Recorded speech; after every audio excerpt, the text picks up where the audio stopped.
ഈശോ മിശിഹായിക്ക് സ്തുതിയായിരിക്കട്ടെ. ഹല്ലേലൂയ. കുടുംബാംഗങ്ങളെ, കുഞ്ഞുങ്ങളെ, ടീക്കന്മാരുടെ ധ്യാനത്തിന് ടോക്കിലേക്ക് പ്രവേശിക്കാൻ പോവാണ്. പ്രത്യേകം പ്രാർത്ഥിക്കണം കേട്ടോ, ചതിക്കരുത്, നന്നായിട്ട് പ്രാർത്ഥിക്കണം കേട്ടോ. കുടുംബ പ്രാർത്ഥന നിയോഗം വെക്കണം, ഇടയ്ക്ക് ഉപവാസം എടുക്കണം കേട്ടോ. ഇന്നലെ ഞാൻ പറഞ്ഞ ഇന്നലത്തെ ടോക്കിൽ പറഞ്ഞായിരുന്നു, നമ്മൾ ഒരുമിച്ച് നന്മറിഞ്ഞിറങ്ങി ചെല്ലിയായിരുന്നു.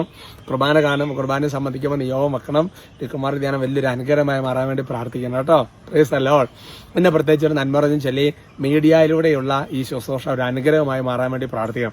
എല്ലാം ഇങ്ങനെ മധ്യസ്ഥ പ്രാർത്ഥനകളിലൂടെയാണ് ഇതെല്ലാം കൃപയായി മാറുന്നത്. അതിനുവേണ്ടി പ്രാർത്ഥിക്കണം, ശക്തമായിട്ട് പ്രാർത്ഥിക്കണം കേട്ടോ. ധാരാളം സാക്ഷ്യങ്ങൾ. ഇനി 100ാമത്തെ എപ്പിസോഡ് വരാൻ പോവല്ലേ. മീൻസ് എല്ലാ 100ലും ഒരുപാട് മക്കളില്ലാത്ത ദമ്പതികൾക്കും അല്ലെങ്കിൽ കോംപ്ലിക്കേഷൻ ഉള്ളവർക്കും ഈശോ ചെയ്ത അത്ഭുതങ്ങൾ, സാക്ഷ്യങ്ങളൊക്കെ ഒരു 100ാമത്തെ എപ്പിസോഡിൽ 3-4 ദിവസം മുമ്പ് തുടങ്ങാം നമുക്ക് കേട്ടോ. പ്രാർത്ഥിക്കാം. നന്മ നിറഞ്ഞ മറിയമേ സ്വസ്തി, കർത്താവ് അങ്ങയോട് കൂടെ സ്ത്രീകളിൽ അങ്ങ് അനുഗ്രഹിക്കപ്പെട്ടവളാവും. അങ്ങയുടെ ഉദരത്തിന് ഫലമായി ഈശോ അനുഗ്രഹിക്കപ്പെട്ടവനാവും. പരിശുദ്ധ മറിയമേ തമ്പുരാന്റെ അമ്മേ, പാപികളായ ഞങ്ങൾക്ക് വേണ്ടി ഇപ്പോഴും ഞങ്ങളുടെ മരണസമയത്തും തമ്പുരാനോട് അപേക്ഷിച്ചു കൊള്ളണമേ. അമേൻ. പ്രിയമുള്ള സഹോദരങ്ങളിൽ നമ്മുടെ വിഷയത്തിന്റെ തലക്കെട്ട് 2 രാജാക്കന്മാർ 3:12 തലക്കെട്ട്. 2 Kings chapter 3 verse 12. തലക്കെട്ട് കൊടുത്തിരിക്കുന്നത് ഇങ്ങനെയാണ്: ദൈവഹിതം അറിയാനുള്ള മാർഗം എന്നതിനെ കുറിച്ചാണ്. വചനം ഇതാണ്. യഹോഷാഫാത്ത് അതിന്റെ പശ്ചാത്തലം ആദ്യം പറയാം. അതായത് യഹോഷാഫാത്ത് ഒരു രാജാവാണ്. അതേപോലെ ഇസ്രായേലിന്റെ വേറെ ശരിക്കും ഒരു രാജാവാണ് യോറാം എന്ന് പറഞ്ഞ രാജാവ്. പിന്നെ ഏദോം രാജാവ്. മൊവാബ് രാജാവ് ഈ ഇസ്രായേലിനെതിരെ പോവാണ്. അപ്പോൾ എന്ത് ചെയ്തു? യഹോഷാഫാത്ത് എല്ലാവരും കൊണ്ട് ഇവരെ സഹായിക്കാൻ വേണ്ടിയിട്ട് വരിക. അങ്ങനെ ഇവർ ഒരുമിച്ച് യുദ്ധത്തിന് വേണ്ടി പുറപ്പെട്ട് കുറച്ച് സമയം കഴിഞ്ഞപ്പോഴത്തേക്കും ശരിക്കും പറഞ്ഞാൽ വെള്ളമൊക്കെ കിട്ടാറായി ഇച്ചിരി പട്ടണത്തിലേക്ക് എത്തുന്ന സ്ഥിതിയായി. അപ്പോൾ യഹോഷാഫാത്ത് ചോദിക്കുകയാണ്, ദൈവഹിതം അറിയേണ്ടതിന് ഒരു പ്രവാചകനൊന്നും ഇവിടെ ഇല്ലേ എന്ന് ചോദിക്കുകയാണ്. അപ്പോൾ അവർ കൊടുക്കുന്ന മറുപടി ഇങ്ങനെയാണ്. അതായത് ആ ഒരു ദൂതൻ കൊടുക്കുന്ന മറുപടി ഇങ്ങനെയാണ്: ഏലിയായുടെ കയ്യിൽ വെള്ളം പകർന്ന എലീഷ എവിടെയുണ്ടെന്നൊക്കെ പറയും. ഇതൊന്നും ഇപ്പൊ ഈ പറയുന്ന 3:12 ഉള്ളതല്ല പശ്ചാത്തലം. എലീഷ എവിടെയുണ്ടെന്ന് പറയാം. ഉടനെ യഹോഷാഫാത്ത് പറഞ്ഞു, കർത്താവിന്റെ വചനം അവനോട് കൂടെയുണ്ട്. കർത്താവിന്റെ വചനം അവനോട് കൂടെയുണ്ട്. അടുത്ത വാക്ക് എന്താണെന്നറിയാം എന്റെ സഹോദരങ്ങളെ?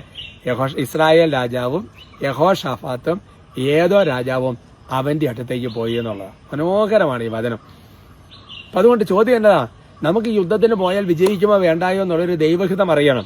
അപ്പൊ ദൈവഹിതം അറിയാൻ വേണ്ടി പ്രവാചകന്മാരൊന്നും ആരും ഇവിടെ ഇല്ലെന്ന് ചോദിച്ചു കഴിയുമ്പോൾ പറയാണ്, ഏലിയായുടെ കയ്യിൽ വെള്ളം പകർന്ന ഷാഫാത്തിന്റെ മകൻ ഒരു ഏലീഷ അവിടെ ഉണ്ടെന്നൊരു ദൂതൻ പറഞ്ഞു കഴിഞ്ഞപ്പോൾ യഹോഷാഫാത്ത് രാജാവ് പറഞ്ഞൊരു കമന്റ് കേട്ടോ: കർത്താവിന്റെ വചനം അവനോട് കൂടെയുണ്ട്.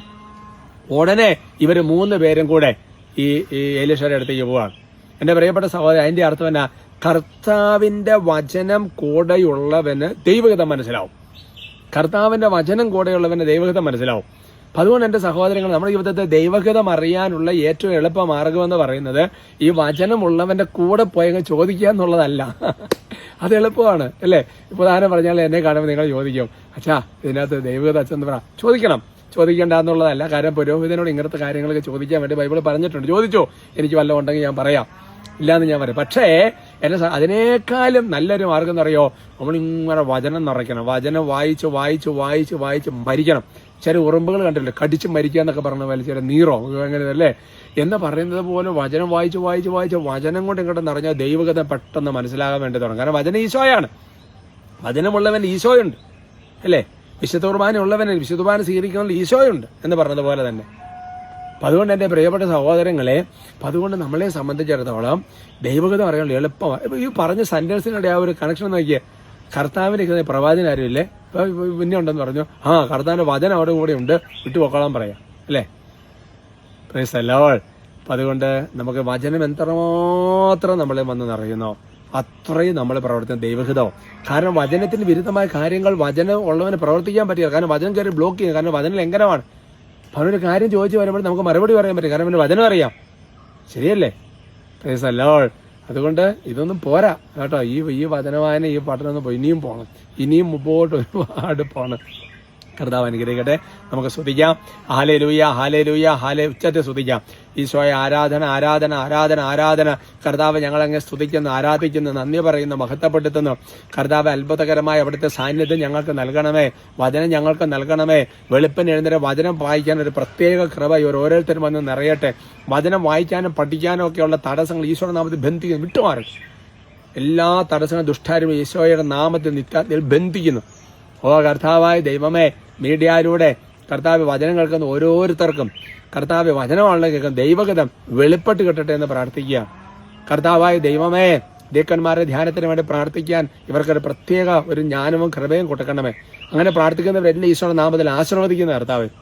ഇവരെല്ലാം പ്രത്യേക നിയോഗങ്ങളെ ആശീർവദിക്കുന്നു കർത്താവ്. ഇവരെ കുടുംബങ്ങൾ ഈശോ രാജാവായി വാഴട്ടെ കർത്താവ്. കർത്താവ് രാജ്യത്തെ തിരുനാൾ ദിവസം വലിയ ഒരു ദൈവാനുഗ്രഹം ഇവരെ ഓരോരുത്തരും കുടുംബത്തിനുണ്ടാകട്ടെ കർത്താവ്.